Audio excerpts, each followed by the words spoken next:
Greetings and namaste. This is Shiva, your friendly neighborhood wellness guide, coming at you with my mission, hopefully our mission, of wellness for all.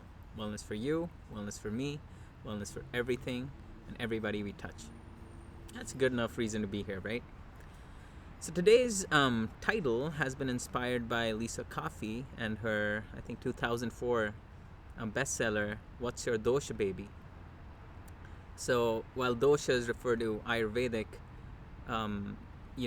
biological humors, ways of understanding sort of the elemental psychobiological makeup of a person, koshas are more used in yogic terms to understand the more nature of existence of us humans. And a kosh is basically, in this sense, Sanskrit for sheath, which is a covering. So you think of koshas like these, almost like these concentric spheres, and you kind of, as you go from the outer gross spheres, you kind of go into more subtle layers, and eventually to a core layer, which one could consider as, the soul or spirit or pure consciousness of a person.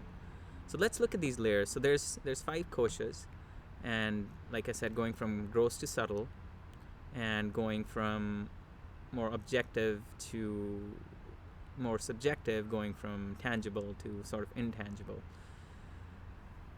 So the first kosh is called ◓ kosh. Anna can be thought of as food or nutrition or sustenance. And this kosh or level of existence is all about the physical body, the vessel that we carry in this mortal life. And for those of you that believe the soul is eternal or pure consciousness never is destroyed, it's only the physical vessel that either gains a new form or achieves enlightenment or salvation, or whatever that belief system is, or experience. It shouldn't just be some people experience it too, so I shouldn't just call it a belief system. It's something that not everyone has seen, therefore it's not, like I said, objective. But anyway, ◓ kosha refers to the physical existence, the nourishment, our everyday walking, sitting, eating, sleeping. All of those physical activities constitute ◓ kosh, and we make decisions based on ◓ kosh, right? We feel hungry, go eat some food. We get tired, we go rest, hopefully. If we feel like getting some stimulation, we go watch a movie, go out, exercise, or hang out with friends, things of that nature. So that's maybe one way to understand the ◓ kosh. But kind of look at that concept and then make it your own, see how it shows up in your life.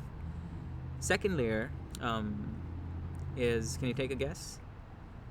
Also, we spoke about ◓ kosh is matter. What comes after matter? And science, science is with us here so far. At some point we'll lose science because science is still exploring the entirety of the human condition. But second layer is called, any guesses? Pranamaya kosh. For yoga enthusiasts or practitioners, or even you voracious readers out there and knowledge sponges, pranamaya kosh refers to, it comes from pran, right? So pran being the vital energy or chi. I've spoken about that in some previous videos. And pran is basically a bridge between matter and completely subtle body. So again, pran can't be kind of seen as such, but it can definitely be felt. So when someone has a certain energy about them, we can feel it, right? It can either be a upping energy or downing energy. They can either give out really good vibes or not so good vibes. And again, that's a subjective thing. What's good for one is maybe not good for the other. One person's trash is another person's treasure. So similarly, one person's energetic or pran signature might not work so well for another person, but might work wonders for third person. So that's pranamaya kosh. That's our energetic body, and that's all the meridians, the channels, the nadis, the all of that energetic circuitry that exists in our body and powers us literally, and combines with our annamaya kosh to go longer, go faster, go stronger, even in a physical sense. After pranamaya kosh, now we're moving into more quite the subjective realms of stuff where science continues to come up with models and things of that nature, but hasn't completely understood this. So third one is called manomaya kosh. And man refers to mind in a sense that is not just the physical brain or psychology, but all of our beliefs and values and unconscious thoughts and sleep states and REM states, rapid eye movement states and deep sleep states and theta states of meditation. All of that sort of comes into the manomaya kosh. And if you look at the three koshas so far, you can kind of start to map them to the yogic ashtang. If you kind of look at Patanjali's classic yoga texts, the Yoga Sutras, you kind of start out with the annamaya kosh, the most gross level. That's where we kind of spend a lot of our time, just because we're trying to function in a world that is predominantly body focused. It's very material and physical and gross. That's what it's all about. It doesn't have to be that much, but that's what it seems to be the moment we step out of our doors and even inside. But yeah, so the annamaya kosh maybe maps to asana. We start to get the body moving, we coordinate, breath, of course, the central nervous system gets fired up, all of that, but the focus is more on getting the physical body moving, and whether it's holds, whether it's the flow, whether it's coordinating different movements, balancing, it requires muscular strength and nervous system coordination. And then we kind of move into the next kosh, which is pranamaya kosh, with breath work or pranayam, and that directly taps into the energy body. Now we're like purifying, cleansing, energizing, relaxing, depending on where our pranayam is taking us. All of those are basically playing around with the energy body, the pranamaya kosh. And then as we get done with that piece, we move into maybe dharana, which is concentration, one-pointed concentration. We try to focus the mind, the manomaya kosh, on like a certain concept, a certain emotion, a certain belief, a certain pain even, and try to explore that with one-pointedness. And that's sort of exploring the manomaya kosha. What is the origin of this belief?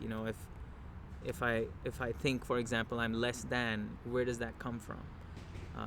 So that's all the territory of the manomaya kosha. And in a yoga practice, of course, you don't want to kind of go all over the map. You're eventually trying to cut out this chatter and get to a place of eventually, which comes into the next kosh, vijnanamaya kosh.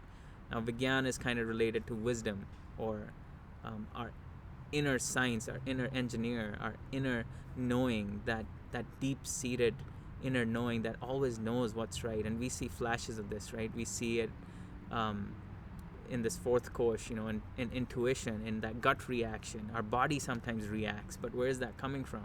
It's the wisdom of the ages that's like encoded in our DNA over generations and generations. I mean,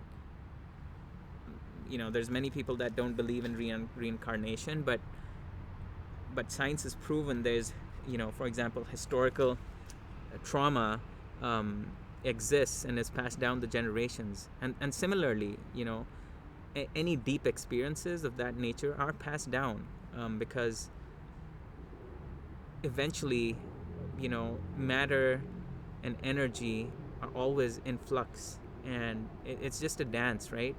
And those experiences get encoded in all kinds of memory structures and other areas of consciousness that science has yet to explain. How do we remember certain things, or how does the body keep score? That's a famous book by Bessel van der Kolk. I hope I pronounced that correctly, but forgive me if I didn't. But where does that come from, right? So science has investigated that, and some of it has figured out how the mechanism works, and some of it doesn't. But maybe for you and I, it's not about how the mechanism works, but that it's there and how it can play a role in our decision making and living a fuller life that helps us progress towards our best potential, right? So that's ●👗₻ quotient. That's the wisdom, right? That's the deeper meditative stages when you get into the dhyan, the meditation post the concentration. Now you're done. Concentration has occurred. You're there. Now you're tapping into this deeper layer, this fourth layer of that concentric, series of spheres, if you will. And finally, there's the fifth one, which is the ānandamaya kosh, the bliss body. And the bliss body is like, that's where, you, like the word says, you're in ecstasy. Right now, you're complete. There's nothing lacking. If one was suffering from pain, that is absent, because you're so far removed from the physical experience. You're just in the state of bliss, of completeness, of eternity, of where time and space do not exist. And that's really the bliss body. And it's not an experience that is obviously common. As we go from more gross to subtle, those experiences get less common. But as we develop these practices, we stay in the zone of knowing, and we sort of get a glimmer of some of these koshas, especially the deeper ones. We start to latch on to, this, I can get there, and then you start to find out what works for you. And it could be the ancient practices, practiced verbatim and deepened over time, or it could be some little tweak that you find really works well for your particular system of that inward journey.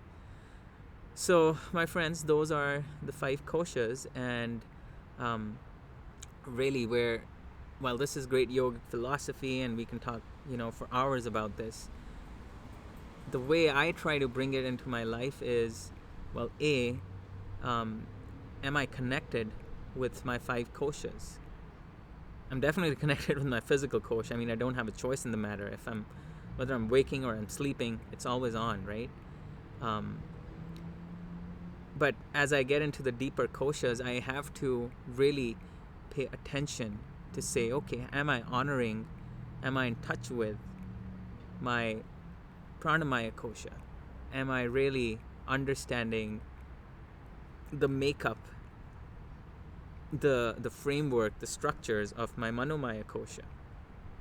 And ●👗₻ kosha, am I really tapping into my wisdom, or is it more of a play between the koshas that are on the outside? And finally, bliss. How often am I able to experience that? Have I figured out how to clear this forest and get to the bliss body without necessarily having it be a game of chance? On this meditation, when I followed this, I kind of had that lovely blue light flashing, and it just invigorated me and took me to a place where time had stopped and all that cool stuff. But is it repeatable? What makes it repeatable for me?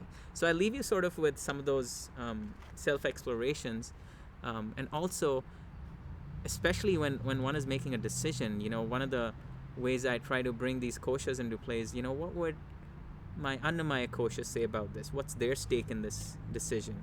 What's the stake of my energy body in this decision? What's the state of my belief system, my ego, my deeper psychology, that whatever lies beneath the iceberg of my surface thoughts, what's that whole unconscious piece got to do with this? What are my dreams telling me? And then into the ●👗₻ kosha. What is that inner voice saying that, hey, forget what those other guys are saying. This is what you need to do, even though it's not like short-term relief, even though it's not like practical, even though it's not like the easiest decision to make. You still got to go down that path. That's the wisdom piece, right? And then bliss. I think once you get into the wisdom piece, you kind of get more and more. You live a life where it is more and more on the path to bliss, and those experiences are more frequent than not. So a little heavy maybe today. Let me know your thoughts on that, your experiences with the koshas, how you might be using them in your practice, how maybe you intertwine doshas and koshas. There's certain doshas that are more prone to using certain koshas, and I'll let you figure that out, or we'll cover that on a different day. Just let me know. And on that note, I wish you a wonderful rest of your day, week, month. I publish videos daily, but I don't expect you're watching this daily, so that's why my wishes are going long range for you in wellness.